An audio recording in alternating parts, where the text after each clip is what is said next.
pour ceux qui me suivent un petit peu, j'ai eu une semaine un peu particulière.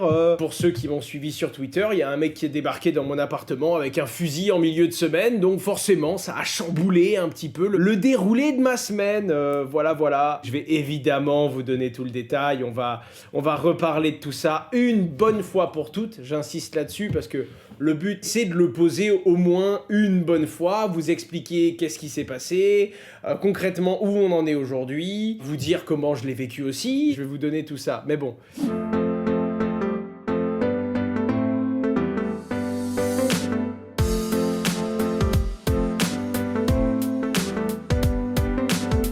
Il y en a beaucoup qui m'ont dit « Ouais, comment savoir et tout ?» Je leur ai dit « Écoutez, je ne vais pas recommencer à le raconter 500 fois en privé parce que j'ai reçu vraiment beaucoup de messages, hein. Les gens ont été adorables. Il y a un moment où sur WhatsApp, vraiment par minute, je devais recevoir plus de 20 messages. C'était un truc de dingue. Évidemment, je vais pas m'en plaindre, hein, parce que quand je mets un message sur Twitter en mode « Coucou, je viens de me faire agresser à mon domicile », je m'attendais quand même pas à une autre réaction. D'ailleurs, je vais vous dire ce que j'attendais réellement de ce contenu-là. J'ai trouvé pas mal de réconfort en publiant ça, parce que l'objectif, c'était tout simplement de rappeler qu'il n'y a pas de crypto-monnaie sur une clé Ledger sur ma table qui n'attend que vous dans mon domicile. Ne venez pas chercher cette crypto-monnaie. J'ai fait en sorte que ce ne soit pas possible, évidemment. Je prends ça comme une super piqûre de rappel, les gars. Je pensais être sécurisé, on peut faire bien mieux. Je pensais être prudent, je ne l'étais pas du tout. Vas-y, raconte l'histoire. Ok, alors, je vous remets le contexte. Je crois que c'était mercredi soir, le 26, ou mardi soir, le 25. Je suis chez moi, je suis au téléphone avec quelqu'un avec qui je travaille dans le monde de la blockchain et des crypto-monnaies. Et pendant que je suis au téléphone avec lui, là, ça sonne. Je décroche. Pendant que je suis au téléphone, d'ailleurs, les deux personnes qui étaient au téléphone avec moi ont eu le début de l'histoire, du coup. Et là, j'entends, oui, monsieur Simonin, c'est pour une assurance et tout. Ben moi, je lui dis, bah écoutez, ça tombe bien, je ne recherche vraiment pas d'assurance. Et du coup, la personne me dit, oui, mais non, mais c'est pour une arnaque à l'assurance. Je dis, ah d'accord, bah écoutez, je vous laisse monter. Et en plus de ça, je lui dis, parce que je suis un idiot, le mec il me dit d'accord, mais vous êtes où? Et je lui dis, je suis tel étage dans tel appartement. Ah non, mais bien sûr, les amis, la bêtise, c'est un truc qui se travaille direct, tu vois ce que je veux dire? Je fais ça bien, moi, je suis pas quelqu'un qui fait les choses à moitié. Mais attends, c'est pas fini, j'ai été encore plus con. Mais on y vient. Étape par étape. Je dis où je suis, j'ouvre en bas, j'ouvre la porte, et pourquoi j'ai laissé ouvert sur une arnaque à l'assurance? C'est parce qu'en fait, si vous voulez, j'ai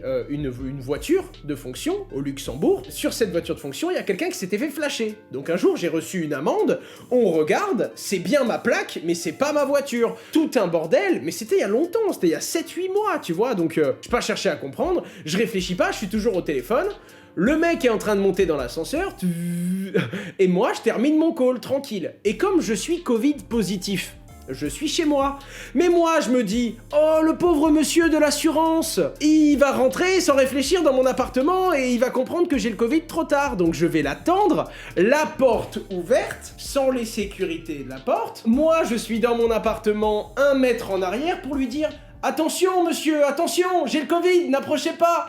Oh là là, quel bouffon je suis, non mais sérieux quoi. Non mais au fond du trou et creuse encore. Vraiment, pas malin. Le type, pas malin, vraiment pas malin. Bref, l'ascenseur s'ouvre, waouh.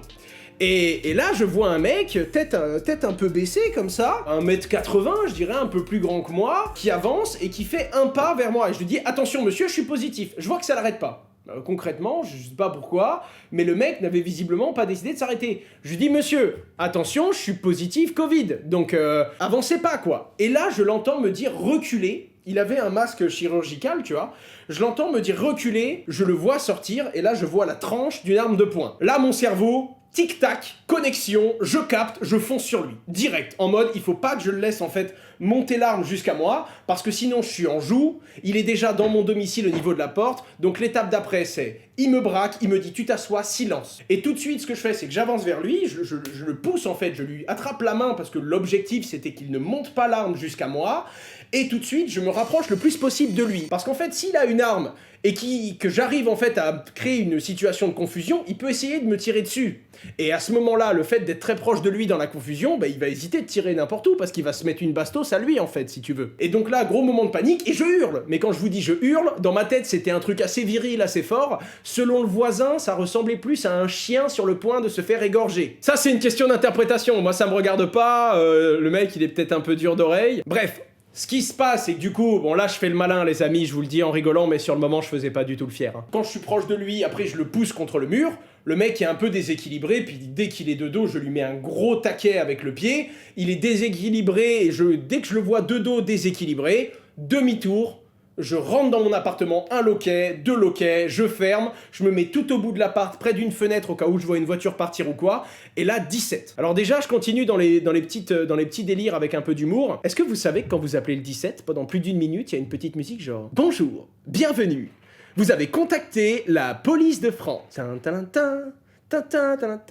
Ouais, je peux vous jurer les gars que cette minute-là, alors peut-être que c'est 30 secondes, mais dans ma tête, ces 30 secondes, les gars, c'était 45 minutes. Tu sais, c'est le moment où j'avais envie de leur dire « Ouh, il y a 2 secondes, il y a quelqu'un, il est venu pour me tuer !» Tu vois, j'en étais clairement là. Rapidement, j'appelle mon père, pour le coup, et j'appelle tout de suite mes cousins, qui sont dans les forces de police spéciales, et qui me disent « Alors, répète-moi toute l'histoire, tu vas faire ça, maintenant tu vas prendre telle décision, tu vas appeler telle personne. » Bref, quelques minutes après, la police arrive, tout de suite, je donne l'intégralité des détails que j'ai, et puis là, dans ma tête, c'est « Merde, dormir ailleurs, changer d'appartement, sécurité, ne plus ouvrir à un inconnu en lui disant dans quel appartement je suis et en lui ouvrant la porte au cas où. » Voilà, ce genre de petits trucs de base qu'on est censé évidemment faire, mais quand... En fait, le seul gros problème, c'est qu'il faut tout le temps le garder à l'esprit. Et je vais pas vous mentir, c'est pas une question de je sais que je suis en danger ou je suis pas en danger, c'est une question de je sais que ça peut arriver, c'est juste que t'y penses pas, tu vois ce que je veux dire, t'es chez toi, je venais de terminer un call très très important pour Just Mining, donc j'étais en mode tranquille, je rappelle derrière des collègues pour parler crypto, donc tu vois, t'es pas dans un... Puis t'es chez toi. Ah non, c'était clairement un amateur, c'est d'ailleurs ça qui est effrayant, hein. C'était quelqu'un qui n'était pas équipé, entraîné et solide. Donc là où j'ai eu de la chance, c'est que j'ai eu bon réflexe, j'ai hurlé, je lui ai fait peur, j'ai inversé la situation, mais là où il faut en tirer des bonnes conclusions, c'est que tu tombais sur 3 gars qui voulaient, alors les mecs allaient être déçus, hein, parce que là tu te dis, il y a un seul gars, mais s'ils étaient venus à 3 ou 4, il y en a bien un qui a un cerveau et qui dit les gars, on va pas lui voler de crypto-monnaie, parce que c'était clairement son but, hein. Et lui, il s'attendait en mode, oh là là, c'est ta clé Ledger avec tout ton argent, eh bien connecte-toi et fais-moi un virement de l'intégralité de ton solde. Là où c'est un peu choquant, c'est que déjà pendant 48 heures, je savais pas quoi penser. Le mec est encore dehors, est-ce qu'il va revenir? Est-ce qu'il revient 2 heures après? Est-ce qu'il revient avec plus de personnes armées? Est-ce que je change d'appart? Bref, tu vois un peu tout le délire. Donc naturellement, oui, il y a plein de réponses, ou que après avoir réfléchi, t'as plein de réponses, mais la nuit même, la toute première nuit, j'ai dormi dans le même appart, parce que je me suis dit, ça sert à rien. Là, il faut que j'avance, on est dans un gros rythme, on a une grosse pression. Faire venir des collègues pour être un petit peu mieux, c'est bien, mais dès qu'ils partent, t'as la boule au ventre. Donc j'ai dormi seul dans mon appart, j'ai mis un couteau comme jamais j'en avais vu sur la table, en face de la porte, et j'étais là en mode, maintenant, il faut que je vive avec ça, il faut que je dorme, et il faut vraiment que lundi, ON soit opérationnel, donc là, je vais avaler très très vite le morceau, quoi. J'ai très très peu dormi, j'ai très très mal dormi, mais je me suis dit, c'est parti, on y va. Là, maintenant, je dors mieux pour plein de raisons. Déjà, j'ai pris des dispositions physiques. Ensuite, il y a d'autres dispositions qui sont en train d'être prises. Ensuite, il s'est rendu, hein. Donc, ce qui s'est passé, c'est que le lendemain, enfin, le soir même, je mets un message sur les réseaux, sur Twitter, précisément. L'objectif, c'était très clairement de dire, j'ai rien chez moi. Évidemment, et sans surprise, il n'y a pas ma crypto-monnaie à disposition.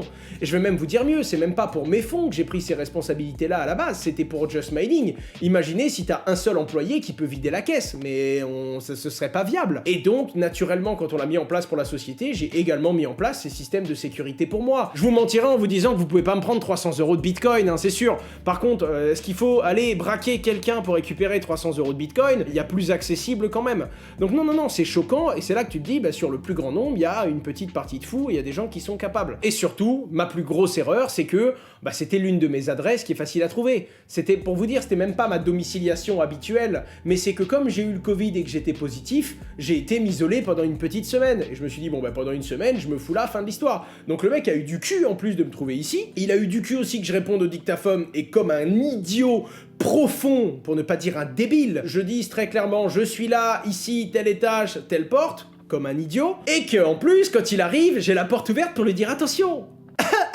Vous pouvez être contaminé, n'approchez pas. Et donc là, on a mis en place beaucoup de choses, notamment le fait que je vais très clairement aller dans un nouvel appartement où c'est impossible de me trouver, enfin, ou du moins beaucoup plus compliqué. Je vais mettre beaucoup plus de processus de sécurité, ce qui est déjà le cas, et c'est traumatisant, mais vraiment, je vois ça comme une bonne expérience dans le sens où j'ai pas de conséquences. Évidemment, hein, la même chose où tu te prends un coup dans la gueule, la même chose où tu te fais voler quelque chose, la même chose où tu retrouves pas le gars, c'est pas une bonne expérience. Là, c'est une bonne expérience parce que maintenant, ça y est, je suis parano. Alors, quand je dis parano, c'est pas parano en mode je dors plus, je suis pas bien, je me mets à... Non, parano dans le sens où maintenant je vais rien laisser au hasard, maintenant je vais faire de plus en plus attention, et maintenant on va installer beaucoup de solutions qui permettent d'être tracé, contacté, retrouvé, suivi, intervention des forces de l'ordre beaucoup plus rapidement, enfin bref, après t'es en France, hein, tu le sais très bien, hein, si t'as envie de vivre tranquille, tu vas à Dubaï ou tu vas ailleurs, mais bon, à partir du moment où tu restes en France, tu prends ce risque-là, ça existe, les gens sont comme ça, le rapport à l'argent est mauvais, bref, en tout cas, 2 jours après, les flics m'appellent pour me dire voilà, il faut que tu viennes signer ta pré-plainte pour que ce soit une plainte définitive. Et moi j'arrive et j'avais pas compris qu'en fait il avait trouvé. Le mec il a été se rendre. Alors est-ce que c'est à cause de la portée des messages qu'il se sentait mal ou quoi? Est-ce qu'il a eu peur? J'en sais rien. Il a été se rendre, il a dit qu'il se sentait très mal. Il m'a envoyé un mail que j'ai retrouvé le lendemain seulement, dans lequel il expliquait voilà, c'est moi, je suis désolé pour le traumatisme causé, c'est horrible ce que j'ai fait, ça n'excuse rien mon geste. En attendant, je vais me rendre à la police. Et là, je crois que c'est mi-mars, je crois, qu'au tribunal de Metz. En fait, je suis curieux d'aller voir pour voir ce que j'ai retenu de son visage et son vrai visage en réalité. En tout cas, du mail qu'il a laissé et du comportement qu'il a eu, ça semble plus être quelqu'un de normal qui a fait une bêtise très grave que un fou furieux qui fait ça toutes les semaines. Encore une fois, j'en sais rien. C'est choquant, c'est violent. Oh putain. Dans la cuisine, en ce moment, j'ai un truc qui balance un petit pshht. Tu sais, un truc, toutes les 15 minutes, ça balance de l'air, enfin, une odeur intéressante. Les amis, je vous jure que les 3 pshits d'après coup, waouh, les gars, je vous jure, je me suis retourné, tu regardes le truc, tu trembles, Et puis pareil, quand t'entends l'ascenseur qui arrive à un étage, t'entends ascenseur, 2e étage. Je peux te dire que toute la soirée, quand tu l'entends arriver à ton étage, tu dis, ok, je vais écouter, est-ce que c'est un voisin qui rentre? Est-ce qu'il est arrivé à l'étage du dessous pour monter par les escaliers? Enfin, terrible, tu vois. Et pareil, c'était la première fois de ma vie où, généralement, quand je dors, j'aime bien mettre le bruit de la pluie ou le bruit de l'orage. Je ne mets plus le bruit de la pluie quand je dors. Je veux un silence parfait. Je veux entendre une mouche qui pète dans le couloir. C'est terrible. Bref, plein de trucs comme ça où c'est vrai que t'y es pas prêt, c'est vrai qu'on te l'a dit, ça te crée un espèce de stress en fait, si tu veux. En fait, c'est toujours pareil, la peur qui te paralyse est dangereuse. La peur qui te donne un réflexe de sécurité et d'appréhension d'un moment qui peut être dangereux, c'est ça. En attendant, voilà, autant vous dire que chaque jour, c'est un moyen d'exécuter des to-do qui m'éloignent encore plus de ces différents risques-là, et on va faire ça, puis même au boulot, quoi. Même si ça n'a aucun rapport, même au boulot, on va augmenter encore. Ça touche très peu de gens, mais il y a des gens qui sont fous furieux, il y a des gens qui sont capables d'avoir ça en tête, il y a des gens qui sont capables de, même pour quelques centaines d'euros, de prendre des risques comme ça. Je sais pas ce qu'il va prendre, mais au minimum, alors qu'il n'y a eu aucune conséquence physique, le mec il va trinquer, donc je sais pas, en tout cas c'est traumatisant, mais moi je me suis dit, bon bah si là déjà j'ai un moyen sur les réseaux sociaux de rappeler qu'il n'y a rien à me prendre, et ensuite de souligner le fait que je l'annonce très clairement, il n'y a rien à voler, et en plus de ça, ce n'est pas possible. J'ai repush le contenu des multisigs.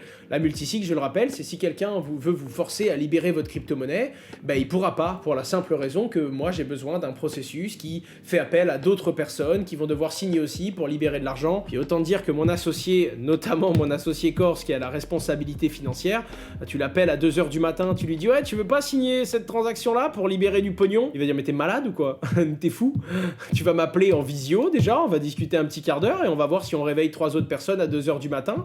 Je vais essayer de comprendre où va cette transaction, pourquoi tu veux la libérer. C'est vrai que je peux pas cacher que j'ai de l'argent, enfin je suis dans la crypto-monnaie, depuis 2016 je vous dis que j'achète des crypto-monnaies, les gens savent que j'ai gagné de l'argent. Par contre, si personne ne s'attend à ce que je vive dans un appart comme ça, hein. Moi je vis dans un petit 55 mètres carrés, enfin les gens ne s'attendaient pas du tout, enfin je vivais du coup, parce que maintenant c'est fini, je suis pas prêt de remettre les pieds dans cet appartement, je peux vous le dire, mais en tout cas voilà, moi j'ai toujours vécu avec des moyens qui sont entre guillemets très limités, parce que j'attendais de pouvoir payer mes impôts, pour pouvoir prendre un appartement plus grand, pour pouvoir acheter quelque chose, et pour dépenser mon argent si vous voulez, mais j'ai eu beaucoup de chance, ça m'a choqué oui, mais ne vous inquiétez pas, je vais bien, j'ai été très bien entouré, heureusement j'ai beaucoup de gens dans ma famille qui connaissent ça, vous n'imaginez pas le nombre d'abonnés qui m'ont proposé des armes à feu, de la surveillance physique, le nombre de collègues que j'ai en Corse qui m'ont dit mais ils sont fous ces gens, on va les retrouver. Non, la réalité c'est que merci à tous, mais j'ai eu beaucoup de chance, je suis très reconnaissant d'avoir vécu une expérience aussi traumatisante avec aussi peu d'impact qui va me permettre désormais, aussi jeune, dans ma vie d'entrepreneur, de prendre toute la responsabilité nécessaire, de me rendre compte également que j'ai des bons réflexes mais qu'il faut pas s'endormir dessus, il faut que je les travaille. Je pense vraiment qu'il faut travailler. En tout cas, être capable de répondre aussi rapidement, je ne pensais pas être capable de le faire. Je pensais vraiment que j'allais me bloquer, que j'allais me figer, quoi, parce que on a beau faire les malins, mais l'entendre c'est une chose, réagir c'en est une autre. Et là maintenant, je vais m'équiper encore plus pour être sûr de réagir de façon proportionnée si jamais un jour j'ai quelque chose comme ça qui arrive, quoi. Mais en tout cas, voilà, sachez-le, faites-le circuler, sécurisez vos crypto-monnaies, surtout quand vous êtes exposé, quand les gens savent que vous en avez, sécurisez-vous, voilà. Et naturellement, dites-vous que si vous-même vous êtes capable de libérer plus de quelques milliers d'euros en quelques minutes sur une simple décision, c'est que c'est pas assez sécurisé et c'est que vous êtes une proie facile pour que quelqu'un vous en prenne. Donc je vais me rendre la vie encore plus dure, parce que la sécurité aussi, c'est chiant quand on doit appeler tout le monde pour faire le moindre transfert, mais au moins je serai plus tranquille à l'avenir de savoir que ce n'est pas possible. Bref, voilà, avez-vous quelques questions là-dessus? Comme ça, après, ça dégage, on n'en parle plus. Pourquoi ne pas partir de la France? Franchement, ça commence à être une question que je me pose souvent. Parce que c'est vrai que dans l'entrepreneuriat, mon pire ennemi, c'est pas le marché, et ça devrait l'être, parce c'est ça le plus violent, hein, c'est le marché. Et pourtant, tu te rends compte que tu fais face à la régulation, tu fais face aux régulateurs qui te demandent beaucoup d'énergie, tu fais face à un pays où l'entrepreneuriat est complexe, beaucoup de charges sociales, patronales, donc tu te rends compte que c'est très dur de se développer ici, tu es pas aidé par ton pays, tu es détesté par tes banques, donc créer ta boîte crypto en France, c'est déjà un très gros challenge. Maintenant, je me sens pas vraiment en sécurité en France non plus, parce que les gens ont un très mauvais rapport à l'argent. Tu te rends compte que l'impôt est très très cher, mais bon, ça fait partie du jeu aussi. Mais bon, c'est vraiment un truc où je dois vous avouer que je ne trouve pas vraiment que la France ait des avantages, quoi, hein, très simplement. Hein. Alors oui, t'as ce fameux système de sécurité et tout, mais naturellement, tu l'as dans beaucoup d'autres pays bien plus sécuritaires que la France. C'est vrai que c'est compliqué. Là, je dois vous l'avouer, la France, c'est dur. Et moi qui essayais de me trouver des bonnes raisons d'entreprendre en France et de continuer à développer, là je vois rester en France comme un risque, aussi bien d'un point de vue entrepreneurial que d'un point de vue de ma sécurité, que d'un point de vue, je serais pas moins heureux ailleurs. En tout cas, mon job à moi c'est du numérique, donc il est vrai que il y a trop peu d'angles où tu te dis merde, qu'est-ce que je fous ici, quoi. Vraiment, qu'est-ce que je fous là? Mais bon, j'essaye de jouer la partie, tout simplement, j'essaye de jouer la partie, et puis après je me dis qu'il n'y a pas qu'en France, que c'est comme ça, des foot t'en as partout, de l'insécurité je l'ai déjà ressenti ailleurs, plusieurs fois dans mon passé, en fonction des différentes situations que j'ai vécues. Donc bon, j'ai pas spécialement envie d'aller à Dubaï, tu vois, il y a plein d'autres endroits que Dubaï, mais moi j'irai pas à Dubaï. Est-ce que tu peux nous donner l'identité du mec? On va le corriger. Non, très très mauvaise idée. Ne crois pas que j'en ai pas eu envie, mais je me dis que ça sert à rien. Sur le moment, quand je l'ai eu, j'ai vraiment eu l'idée en mode putain, attends, je tweet, je trouvais une photo de lui, à la One Piece, tu vois. Voici son identité, trouvez-le dans ce vaste monde. Non, très mauvaise idée. À un moment, il faut se calmer. J'ai eu beaucoup de chance, le mec s'est dénoncé, ça servira de leçon. Point. Ça sert à rien, de toute façon c'est toujours pareil. Ton cerveau, en fait ta vengeance personnelle en tant qu'être te donne envie d'eux, c'est pas la bonne méthodologie. On met un pied devant l'autre, c'était dur, t'avales la pilule, tu fermes ta gueule et tu retournes travailler, quoi. Y a pas 25 façons d'avancer dans la vie de façon. Quand c'est dur, il faut affronter ça. Si je me sentais mal, j'aurais consulté un psychologue ou quelque chose, mais ça m'a pas fait du mal en fait. Ça m'a choqué, mais ça ne m'a pas brisé, si tu veux. Donc je continue à avancer, puis c'est tout. Maintenant il faut mettre un pied devant l'autre, la vie c'est dur, et puis de toute façon à la fin tu crèves, et puis c'est tout, quoi. Donc maintenant que j'ai eu ça, on avance. C'est parti, back to work les gars. J'ai encore plus envie de vivre, j'ai encore plus envie de m'amuser. Je me rends compte qu'il y a beaucoup de projets que je faisais, c'était rude, mais c'était que business. Là, je vais rentrer dans un cercle où je vais commencer à me régaler. Je me suis rendu compte que c'était court aussi la vie quand même, et là maintenant j'y vais, je m'amuse, et puis voilà, ceux qui sont pas contents, je les emmerde. Maintenant, c'est parti, on y va, et on va rayer le parquet les amis. Voilà, donc désolé pour ceux qui en ont un peu rien à foutre de ce qui m'est arrivé et de cette histoire-là. Je vais bien, tout va bien, j'en ai tiré les bonnes solutions, mais du coup, protégez-vous, partez du fait que si ça m'est arrivé, ça peut vous arriver, et ça peut arriver à tout le monde. Les fous, il y en avait hier, il y en aura demain, et une chose est sûre, il y a des outils pour vous protéger aujourd'hui, faites-le et soyez prudents, tout simplement. Je vais rester en vie, en tout cas j'ai bien prévu de faire en sorte de rester en vie, c'est dans mes projets court, moyen et long terme, pour être totalement franc avec vous, mais en attendant voilà, ces choses-là arrivent, et c'est vrai que sur le moment on fait pas le malin, vraiment. Ça te met une grosse claque dans la gueule et tu te rends compte que ok, ça va très très vite, tu es insignifiant dans tout ce qui est la vie en général, et t'as une seule personne un peu détraquée qui peut décider de remettre en cause tout ça, quoi, tout simplement.